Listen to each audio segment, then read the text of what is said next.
Happy, what is today? Is today Tuesday? It's Tuesday, right? As far as I know. Happy Tuesday to you. I'm Justin.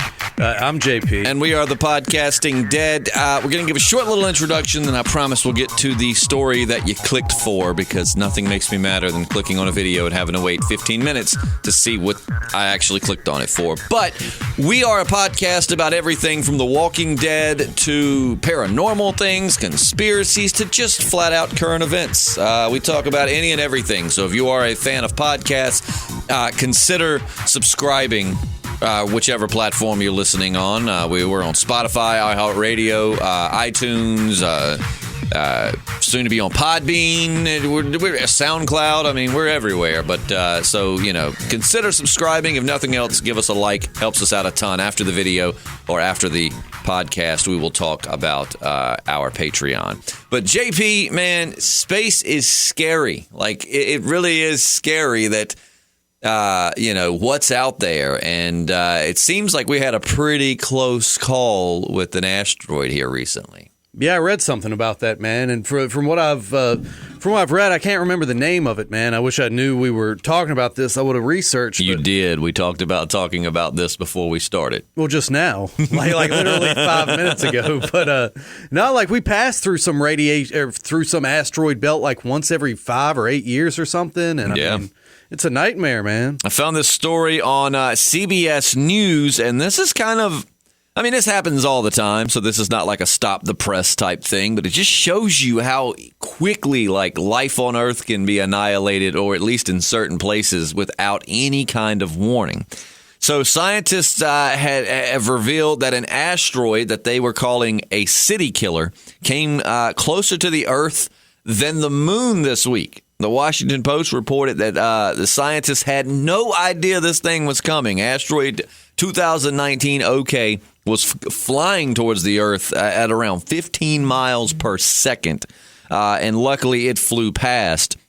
It was about 45,000 miles from Earth on Thursday. So it said this week, last week. But only 45,000 miles from Earth. Like, that's a long ways, but that's not really that long when you're talking about an asteroid. They say it would have hit with over 30 times the energy of an atomic blast at Hiroshima. That's a city killer. That's I don't know. It's kind of scary, man. I mean, I don't stop your life for it, but it is just crazy to think like you could just be sitting here talking like this and then bam, no warning. I think we think because of movies like Armageddon and whatnot, like we'll know long ahead of time, but we might not. No, man. I mean, I'm sure the people at the top with all the money gonna know, because they're gonna be the ones that are 5 miles underground living it up. I've heard of like a rich doomsday project. Oh yeah, man. But it does kind of piss you off. Say this is a legitimate threat that we have legitimate means of countering. We're too busy figuring out ways to blow up other countries instead of blowing up death from above. That would threaten all of us. It's very discouraging as far as the mindset of humanity. Yeah, if it came hey, you know what? Maybe Space Force X, Space Force or whatever it's called will be ready, and they'll go out there and fight the asteroids. Yeah, maybe, man. I mean, they're already talking about like mining on asteroids and stuff. I've heard of that. What are they talking about mining from the asteroids? Like metals? Yeah, they just say these asteroids have a wealth of natural resources, like you said, metals and. But how would we mine them? I mean, especially one like that going 15 miles per second. I mean, how would you even get on that bad boy? I don't know, man. Will we lasso it? maybe there's some that aren't going reverse super fast. Thrusters. I don't know. How would that work? But I've heard them talk about the same thing with like mining. We land and basically instead of blowing it up, basically put like a jet rocket on it and just kind of nudge it out of the way. To take it off course or whatever. Yeah. Interesting. So I don't know, man. It makes you think. I'm very skeptical as far as the nature of everything. But like I said, if this is a genuine threat, as they say it is, and it's apparently caused cataclysms, going way back into our past. I mean, seems like a threat we should take more seriously. Yeah, apparently astronomers were saying that there was no immediate threat, but they admit like they had no idea that this giant rock was headed that close to Earth because it came from the direction of the sun. Well, man, think about it. I mean, if it had to just not even hit the Earth, hit the moon, I mean, that'd throw off tides. Oh, absolutely. That'd be Yeah. crazy. They said that the asteroid itself was about the size of a large boulder, so it wasn't like what you think, but just traveling that fast, the impact and the energy is just insane. Think how small a bullet is. That'll still, blow your brains out. Oh, yeah. They say there are about 20,000 near-Earth asteroids, and they do sometimes, make an appearance. They said in 2013, I do remember this one. Remember that one that slammed into Russia back in 2013? Yeah. Like, there was video of it and everything. It injured about 1,600 people. Mm-hmm. But they say that in a conference in April, scientists from around the world were asking, like, how would they respond to, like, a scenario where an asteroid's big enough to destroy a major city, in the next 8 years or so. And they said a likely response would be that spaceships would give the asteroids, like you just said, a nudge. Yeah. So they would use spaceships to kind of nudge them off course. This was a quote from Dr. Lori Glaze, director of planetary science at NASA. All we have to do is change its speed a little faster or a little slower so that when it crosses Earth's orbit, it either crosses in front of us or behind us. Yeah, I know they say, we probably just assume they're just going to shoot a nuke up there and blow it out of the sky, but apparently that'd be like taking a bullet and turning it into like buckshot. Yeah, then you're just going to get pelted with, you're going to get pelted with a bunch of different... Because, like, what was it? In Armageddon, they basically blew it in half, and then the two halves went around the Earth. I think so. But, yeah, it's comforting to know that there are plans, but it's also scary because, number one, I doubt we've tested that, and number two, they didn't even know this one was coming until a few days, before. Usually to take these off kilter, I'm sure they have to anticipate and see it coming from a long ways away. I mean, I'm no space expert or astronomer, but I read. Yeah, man. I mean, you think of the aftermath of something like that, all the debris that's in the atmosphere now, and I mean, whew. Yeah, that's I don't know, man. That's wild. Did you like that Steve Carell movie, Seeking a Friend for the End of the World? I did, man. I mean, it was a very depressing movie, but it was a very good movie. I very much enjoyed that. Yeah, reminded me of that. So let's pose a question. Let's say this was an Armageddon situation, right? Okay. They told us, hey, the Earth's going to be struck and destroyed by an asteroid. There's nothing. It's too big. You know what I mean? Like, we can't do anything about it. It's going to hit in 1 week. What are you going to do in that week? Jeez, lots of drugs for you, right? Naturally. Yeah, lots of drugs, lots of debauchery, probably a lot of hiding and crying, because I've wasted my life. I'll come cry with you because I'll probably be sharing that part as well. Yeah. I'm not going to lie. If the Earth's about to end, I'm probably going to try a lot of stuff that I've never tried before. Yeah, you know what I'm not, saying? Like, right? Why not? It's the end, so why not just try these things I was so worried were going to ruin my life, Would you go to try to find like a doomsday bunker and just try to talk your way into it or something? Well, I mean, in this scenario, I'm imagining a doomsday bunker would do nothing for you. But, if there's a doomsday bunker out there, I'm definitely going to try to I mean, if I die trying to take it, so what? I'm going to die anyways, right? Yeah. I mean, I'm sure there's you could go deep enough in the ground, to maybe survive something like that. Unless it was just like one of those that completely, one of those that just broke the Earth apart. In this scenario, we're just saying no one's going to survive. Let's go with that. Okay. Let's go with that. Scorched Earth. No one's going to survive. It's going to break the Earth into tiny little bits, and we're all going to die. Lots of. What would you focus more on, the drugs or the debauchery? I'd probably have more access to drugs, so I'd probably mainly do I those. figured you would pick the debauchery. If you listen to our podcast regularly, you'll know what I'm talking about. If you don't, you're like, why is he talking like this guy is such a horn dog? But go to our channel and go listen to some other podcasts, and you'll understand. Yeah. But yeah, so I don't know, man. Just make sure you live every day like it's your last, because it could be. Yeah, man. You never know what's coming from above. That's for sure. But it is. At least they do have some plans in there, I guess. But I mean, they say that there was a lot of human civilization that was lost, and it has a lot to do with cataclysms like that. Oh, yeah. You never know. And here's a cool little bonus story we'll throw in there, just because this podcast went a lot shorter than most of ours do. We usually try to at least hit the 20, 30-minute mark.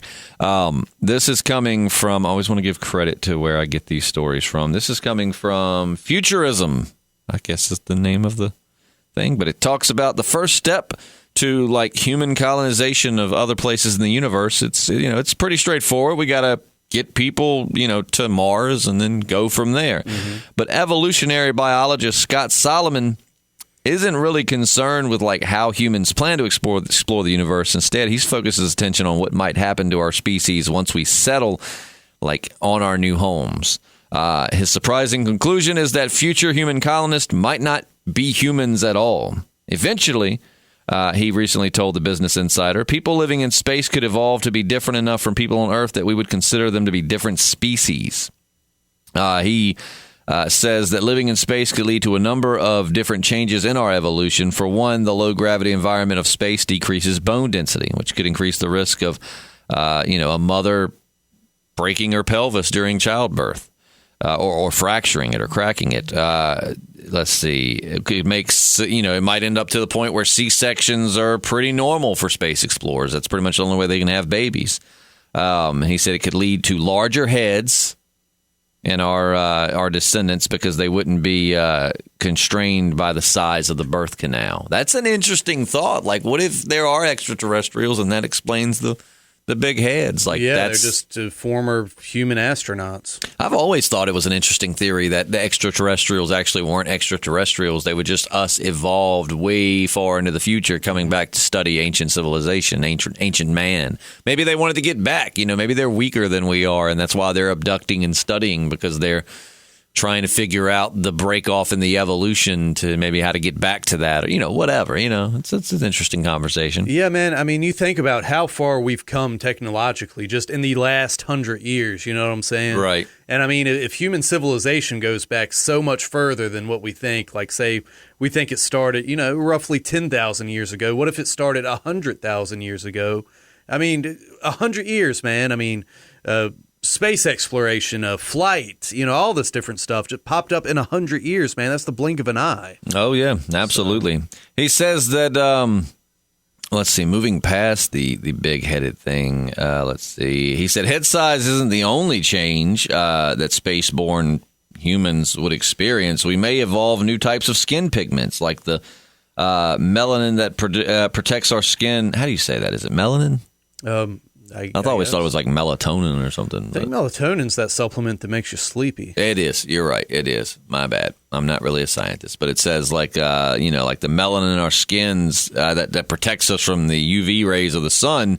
That could mean future generations living beyond Earth have evolved different skin colors. Mm-hmm. So, I mean, it sounds like we're talking about grays here. You know what I mean? Like, this sounds like your typical gray alien that is the most common. The big head, the dark eyes, the pale skin. We're They're smaller. Always naked, but ain't got no junk. So, that's just the depictions. I'm sure they got some. Well, maybe they don't. Maybe, stepping even further down this rabbit hole, perhaps being that C-sections have become the norm. They don't even have sex to procreate. They just do it all in labs. Grow them in a lab. Yeah. And humans have grown past the point of having external genitalia.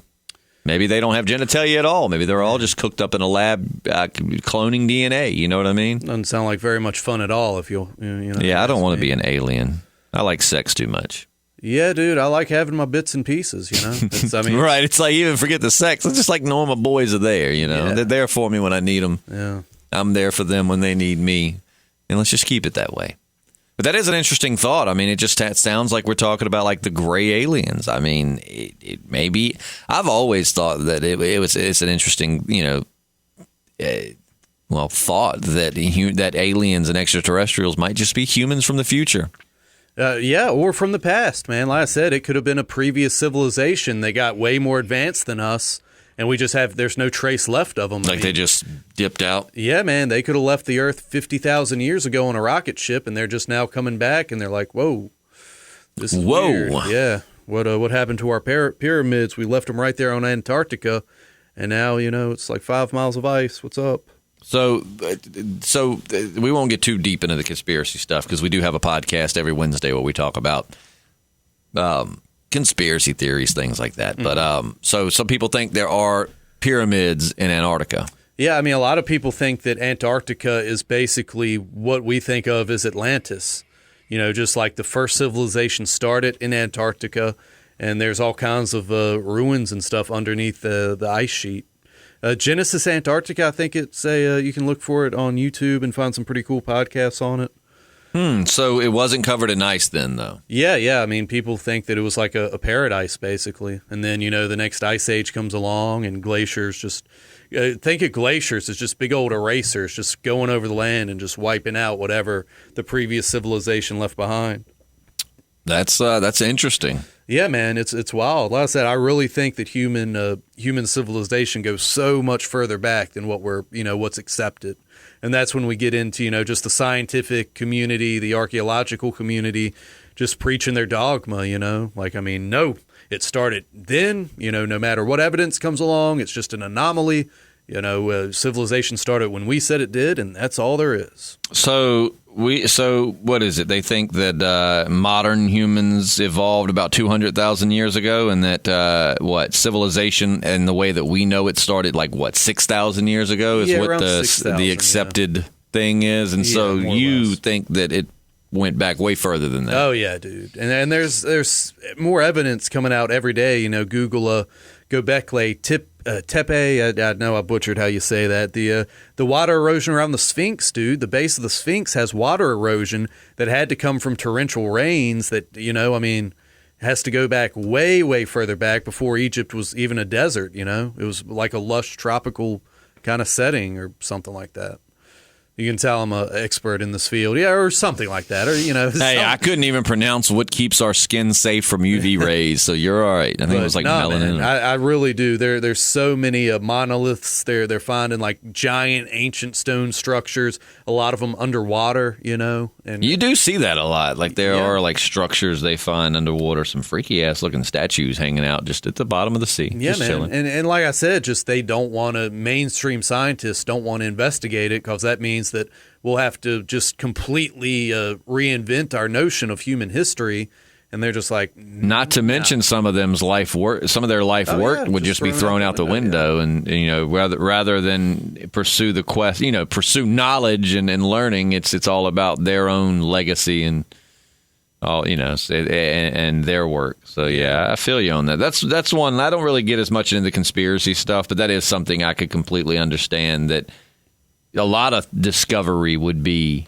held back because these people don't want their life's work discredited or to be wrong, whereas it's you could just work with them and be we originally thought from research that it's nobody's calling you stupid, you did your research, it's understandable why you thought this, but let's work together and figure out what it really is. Yeah, dude, but we won't ever do that. I went to a wedding a month or so ago, and there's this guy, he's going for his I guess his PhD or his master's, I think, in history.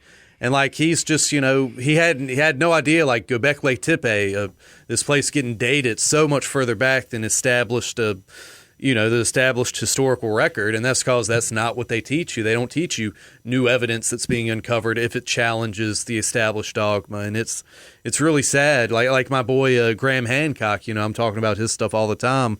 He was just laughed and mocked, and still is. But in the 90s, when he first started writing, what he theorized and all this stuff he was studying, and now there's actual evidence surfacing that validates what he's been saying for years about a lost civilization that goes back way further than just 6,000 years. And that's, if you're interested in this kind of stuff, Randall Carlson, he's a geologist. He has a lot of really cool ideas and evidence. Again, Graham Hancock, and they've both been on Joe Rogan, which is a much more palatable way to take them.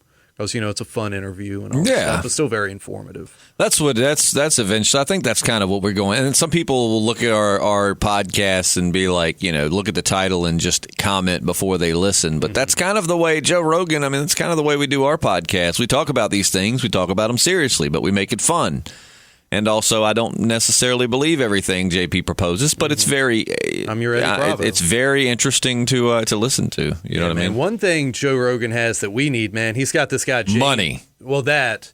Good looks. nose. He's got, he's not bad. A bald head. Well, I've got that. You're working on that, absolutely. I'm not going to get no tattoos, though. I think money is what Joe Rogan has that we need. Well, man, he's got this guy, Jamie, and he's basically like his producer, board op or whatever. So whenever he's talking about stuff like we're talking about it, he's like, Jamie, look that up real quick. And Jamie, pulls it up. Oh, see, I'm our Jamie. I'm sitting over here with the laptop pulling up stuff. Do you think I knew how old human civilization was? Psh. I'm just saying we need a guy. Just Googled that schnit. His only purpose is to sit there, be quiet unless we ask him something, and then pull it up on the. You sit there and you be quiet unless we ask you something. For our longtime listeners, or Julius, who's been in a few times, he'd be great as a Jamie. Yeah. Just a fact check. Basically, just a fact checker. When he comes in, should we drop to one knee and be like, Julius, would you be our Jamie? Open up a box, but instead of a ring, it's like a laptop. Yeah, I'm sure. Can we give him your laptop? I don't want to give him my laptop. We'll give him your tablet. We'll rock, paper, scissors. You know what? Yeah, we could do that. We'll give him the tablet. Yeah, we'll give him the tablet and be like, here you go, Julius. Will you be our Jamie? Yeah. I got a feeling he's going to say no, but we could try. Yeah, we can try. We can try. He's a lovely guy. Julius, if you're listening, please be our Jamie. Do it. But, so that's going to wrap it up for this podcast. Thank you so much for tuning in and hanging out with us. Don't forget, as I said, there are so many different podcasts on our channel. I mean, we talk about everything from current events to strange stories that we'd find on the internet. We talk about conspiracy theories. We talk about TV shows. JP just finished The Boys. I'm about to finish it, and if I finish it in time, I would love to do a podcast about that. We podcast about a ton of things. So if you like podcasts in general, consider hitting that subscribe button. It's free, right? So what does it hurt? Give us a like, if nothing else. That really helps. And if you really like what you heard, we do have a Patreon page. There should be a link in the description, but if you have trouble with that link, as sometimes you do, you can always just go to patreon.com and search The Podcasting Dead. We should be the first thing that pops up. Every little bit helps, from $1 to some people have done $20. And every cent of that, we haven't even pulled money off of it yet. No. Like every cent is sitting there, and we're going to pull it out to make some sweet swag that we can give back to the listeners. Things like T-shirts and maybe koozies, bandanas. I don't know exactly what we're going to do, but we're going to have a whole slew of cool merchandise that we're going to just give away as a way to say thank you so much. And then also we want to make this a video podcast. Well, we're going to keep it. If you're listening on like iTunes or SoundCloud, that's not going away. But for those that do listen to this on YouTube, there will be an option to watch a video podcast as well. So lots of really cool things we want to do with the channel, and it's made possible by the Patreon. Not to mention, once we reach 20 patrons, because we just started this thing, we're going to do a sweet giveaway, and we're more than halfway there. And just remember, even if you donate $1, that enters you in. Yeah, it does. So, check that out if you're so inclined. If you're not, we still appreciate you stopping by. We will catch you tomorrow for our conspiracy cast. I don't know exactly what we're talking about. There was some toss-up about the Mandela effect. Maybe furthering JP's conversation on social conditioning. Who knows? Yeah, we might take a break from that and do something a little bit more fun. More streamlined. I'm telling you, man, we've definitely ruffled some feathers just mentioning certain ideas, man. It's wild, You challenge anyone's conception of reality, dude. And I feel like the people that are very close-minded are the ones that get mad. Because newsflash, again, if you are listening, if you're commenting something angrily already, then clearly you're not listening. I don't believe in 95% of the shit that JP, excuse my language, but that JP presents in these conspiracy casts. But I'm open-minded, and I'm willing to listen without laughing at him or telling him he's stupid. It's just listening to a conversation. You watch science fiction, don't you? I mean, if you don't, you don't believe that to be real, but it's still entertaining to, just watch the idea unfold. So, I mean, it's a discussion. That's what. Do you think Joe Rogan or George Norrie believes a lot of the stuff that people come to their show about? Probably not, but it's still a very fun conversation to be had, and it's fun to think outside the norm. And who knows, there might be some stuff JP will convince me, but as of right now, I totally believe the earth is round. It's a sphere. I also believe that dinosaurs were real, and I totally think we have made space our biatch, or at least the immediate space around earth. Yeah, I'm not so sure, but that's what Wednesdays are for. We're both grown adults, and we can have disagreements without screaming at each other. People do. But so we might do something a little more streamlined, like the Mandela effect, or just something that is more mainstream in terms of people are talking about it. Which we're still diving deep on the controversial stuff. Yeah, but it's good to lighten it up. We're going to go lighten deep. It up a little bit, like elbow deep. Yeah, because we're still going to get into the Masons and gravity and all this kind of stuff, Sir Isaac Newton. And Yeah. So, if you have an open mind, we hope you enjoy those. If you have a closed mind, probably best not to even read the titles just because, we just have people commenting, y'all are idiots. Dinosaurs aren't real. I'm like, it ain't no y'all to it. It's JP is the idiot. Mm-hmm. But that just shows you didn't even listen to the podcast because clearly I say that, this is very interesting, but I definitely still believe there were dinosaurs. Yep, because all those fossils we've seen in museums. Wait a minute, they're not fossils at all. They're made out of plaster. But anyway. Well, that actually is true, though. A lot of times they don't find a complete skeleton. They'll find like a skull or they'll find like a couple of bones, and then they'll use plaster to form what they know the rest of the dinosaur to be. Now, that's true. That's not even any conspiracy stuff. That's just because it's hard. It's not often they find complete skeletons, but you want to see what that would have looked like. So, that's actually 100% true. But yeah, so we hope you enjoy them. Like I said, lots of different podcasts coming. Don't forget, we'll have Walking Dead. Fear the Walking Dead is coming back, this Sunday? I think so, I think this Sunday. So we'll be back on covering that episode by episode. And we hope you like what you heard. Mm-hmm. Anything else, JP? Oh, social media. We do that, don't we? Yeah, we can. JP, I'm giving you social media, JP. Come on, you got that. What am I on? I'm on a few, J_Radsaw. Drugs. Yeah. That's what you're on. Man, I could actually use an upper this early in the morning. But that's why I have coffee. Yeah, we'll do a nice little toot here in a minute. But, a cup of coffee. J_Radsaw on Snapchat and Instagram and JPSLIM on Periscope. And that's it? Yeah, more or less. Any other social medias you're not telling us about? There's my account where you can get 99-cent dick pics, but whoa, I'll promote that if you want. I could use the extra money. I'm not gonna purchase one, but I'm sure someone out there would. Look, they're very tastefully done, Oh, you can find me on social media. I'm Justin Lloyd, all one word, no spaces, no apostrophes, 2 L's in Lloyd. Just I'm Justin Lloyd. We'll get you my Instagram, Twitter, Snapchat, and Periscope. So follow if you're inclined. Once again, I'm Justin. I'm JP. And we're the Podcasting Dead.